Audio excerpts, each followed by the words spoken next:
안녕하세요. 제도권 주식 분석입니다. 제가 다양한 ETF들을 소개시켜 드리고 있잖아요. 그리고 그 중에 특이한 컨셉이 이제 MSTY나 GOOY, 그리고 MSTU는 마이크로 스트래티지의 2배 투자하는 ETF고요. 중요한 포인트들이 있는데 제가 한 달 매수 후기를 알려드리면서 좀 접근 방법에 대해서 고민해 보겠습니다. 자, 일드맥스의 구글 옵션 인컴 스트래티지거든요. 일드맥스의 이제 옵션 합성 포지션이라고 해서 이렇게 이름을 갖다 붙였는데 좀 어려우니까 제가 커버드 콜이라고 써놨지만 정확히 말하면 커버드 콜은 아니거든요. 6월 23일 소개를 시켜드렸던 것 같습니다. 11.56이고요. 주식을 보유하지 않으면서 합성 옵션 포지션을 구축하는 내용인데, 일반적으로 월 인컴을 극대화한다라고 해서 소개를 하고 있기 때문에 일반적으로 우리나라의 90% 이상의 멍청한 유튜버들은 이제 배당주인 것처럼 소개를 하거든요. 되게 중요한 포인트들이 몇 가지가 있습니다. 어쨌든 이제 6월 23일 날 소개를 시켜드렸고, 지금 가격이 많이 오른 상태예요. 근데 제일 중요한 시나리오가 옵션의 변동성이 유지돼야 됩니다. 제가 뒤에 이제 옵션에 대한 설명을 드릴 거지만, 우상향해야 당연히 베스트 시나리오인데 변동성이 존재해야 된다는 것이 좀 중요한 포인트거든요. 그리고 기초자산의 펀더멘털이 되게 중요하거든요. 그래서 빅테크들을 제가 3개월 동안의 움직임을 보면 연간으로 다 올라있는 상품인데 애플과 그 다음에 구글이 가장 못 올라있는 그런 흐름이었거든요. 변동성이 중요하다고 말씀드렸죠. 변동성은 어차피 7월 중순부터 실적 시즌이었기 때문에 당연히 존재할 수밖에 없었고, 실적이 올라갈 것인가에 대해서 가장 못 올랐던 빅테크 두 개에 대해서 실적을 짚어드렸습니다. 하얀색이 우리가 흔히 주식에서 말하는 한 주당 얼마를 벌어오느냐, 주당 순이익이거든요. 주당 순이익 애플은 지속적으로 하락하고 있죠. 주가도 하락하고 있습니다. 실제로 주가는 많이 반등하지 못했고요. 상대적으로 구글 같은 경우에는 주당 순이익은 계속해서 증가하고 있는 게 눈에 띄시죠, 여러분들. 이게 하얀색 선이 한 주당 얼마를 벌어오는 거니까 사실 주식의 수익성을 나타낸다고 보시면 되는데, 주가는 빠져 있었단 말이에요. 그래서 실제로 관련주들 대부분 다 올라가 있는데 주가는 오히려 빠져 있으니까 제가 매수 기회로 보인다라고 했던 것이, 실제로 기초자산의 펀더멘탈, 기초자산 구글이 올라야 GOOY, 구글의 합성 옵션 포지션도 좋지 않겠느냐라고 설명을 드렸었습니다.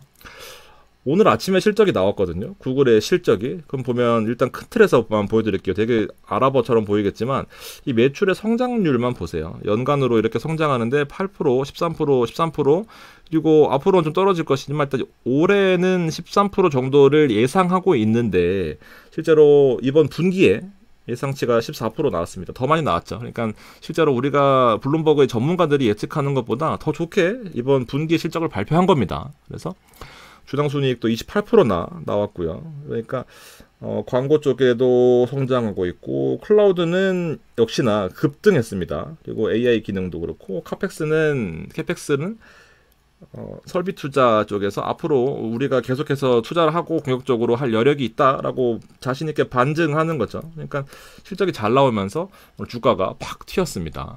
여기서 이제 되게 쉽게만 설명드렸지만, 사실 상품의 특성과 옵션의 특성이라는 것을 잊으면 안 되는데, 이거 주가처럼 이렇게 오르는 게 원래 아니거든요. 지금은 되게 컨디션이 좋았던 그런 상태인 건데, 상품의 특성은 뒤에 말씀드릴 거고, 옵션의 특성은 되게 중요한 포인트가 결과적으로 아까 제가 말씀드렸던 것처럼 변동성이 존재해야 되거든요. 그리고 우상향 계속 해야 되고, 그러니까 실적이 계속 지금 좋게 나왔기 때문에 변동성은 단기적으로 좀 커질 거다라는 생각인데, 보통은 이 옵션으로 수익을 내기 위해서, 이 합성 옵션 포지션으로 수익을 내기 위해서 이 어려운 옵션들을 투자를 하는 건데, 여기에 투자했던 금액들을 대부분 이 옵션으로 번 금액과 그리고 투자했던 자금들을 그냥 다 배당해버리는 그런 경우들이 많단 말이에요. 그래서 우리나라에서 정말 손해가 뭐냐면은, 미국에서는 비과세인데 우리나라에서는 과세됩니다.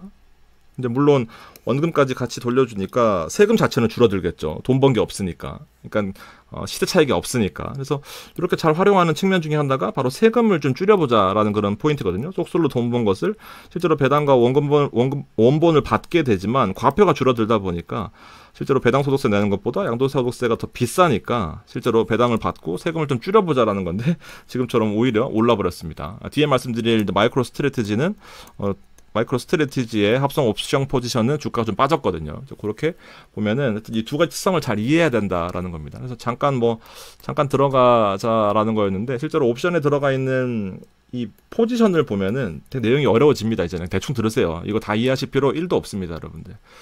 그러니까 우리가 일반적으로 주식을 보유하는 형태의 그림. 그리고 이거는 이제 콜옵션인 거잖아요. 파란색이 요만큼의 프리미엄을 주고, 자, 프리미엄이 얼마 안 되니까 내 옵션은 정말 잘 못 달리는 병든 말이에요. 여기까지 올라오게 되면은 이제부터 수익이 나는 구간이고요.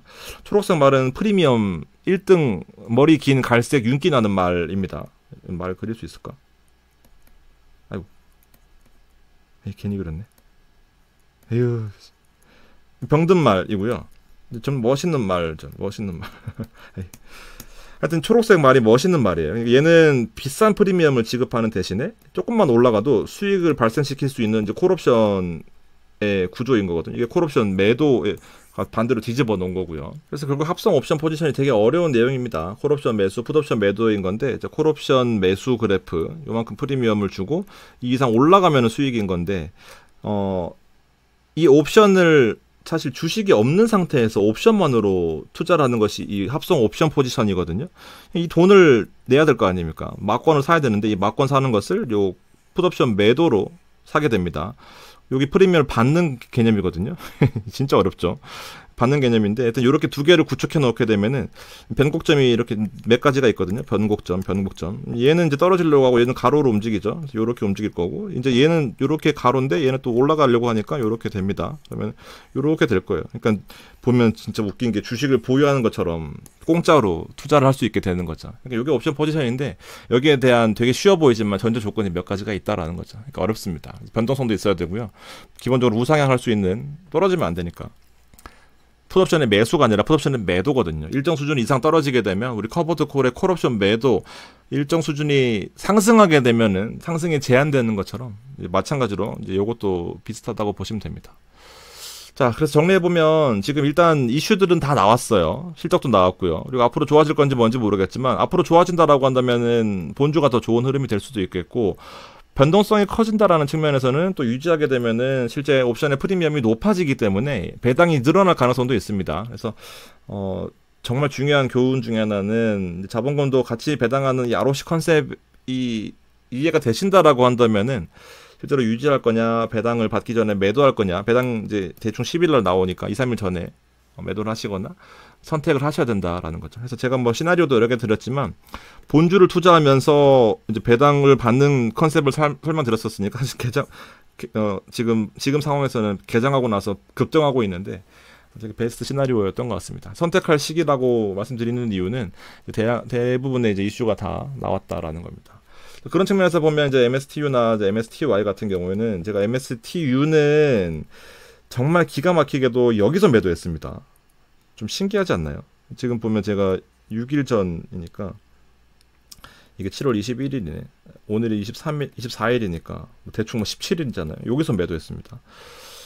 44%의 수익 냈고, 그다음에 MST는 적절할 때 매도하라고 했는데 이게 사실 정말 중요한 포인트가 이 코인 하원 통과 법안 마무리 단계였거든요. 제가 처음에 이 MSTY나 TU 설명드렸을 때 8월 초까지 이제 하원 통과가 예정되어 있었고 트럼프가 압박했었고, 트럼프 심지어 휴가 갑니다.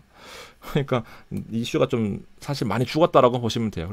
그래서 보면 옵션의 중요한 특성 중에 실적이 우상향해야 되고 변동성이 있어야 되는 건데 지금 코인 자체가 약간 좀 죽은 상태거든요. 그래서 이슈에 팔아라라고 하는 대표적인 자산이 아닐까 싶습니다. MSTI는 주가가 좀 많이 빠졌습니다. 그러니까 이런 것들이 원래는 배당받으면서 세금을 좀 줄이고 투자하는 그런 개념인 거거든요. 그래서 좀 뭐 지금 28.5불에 제가 한 달 전에 설명을 드렸던 것 같은데 현재 20.95니까 사실 주가는 뭐 그렇게 밀리진 않았습니다. MSTY 자체는 하락에도 방어되는 특성이 있기 때문에 지금 장점이 여러 개 존재하는데 분명히 주의점이 있다라는 포인트들을 말씀드렸었는데, 실제 지금 대응하는 방안은 다시 코인이 좀 상승할 때까지 기다리실 수밖에 없습니다. 왜냐하면 매도를 못하고 그냥 강제적으로 존버하라고 말씀드리기가 좀 그래서 다시 한번 코인이 급등할 때까지 좀 기다리셔야 되는 포인트가 있습니다. 못 파신 분들은 욕심이었고요. 제가 뭐 멤버십뿐 아니더라도 일반 방송에서도 말씀드렸었는데 이런 것들은 타이밍이 되게 중요한 것 같습니다. 1년 내내 투자하시는 거는 좀 멍청한 것 같아요. 그러니까 상황을 좀 봐가면서 변동성이 커질 것 같다. 그리고 좀 바닥권에 있는데 올라갈 수 있는 가능성이 크지만 정확히 확답은 못하겠다라고 했을 경우에 본주보다 장점이 있긴 하거든요. 그런 걸 좀 활용해 보시면 좋겠고 다음 또 기회가 온다라고 하면 또 같이 이런 재미있는 ETF를 투자해 보도록 하겠습니다. 고맙습니다.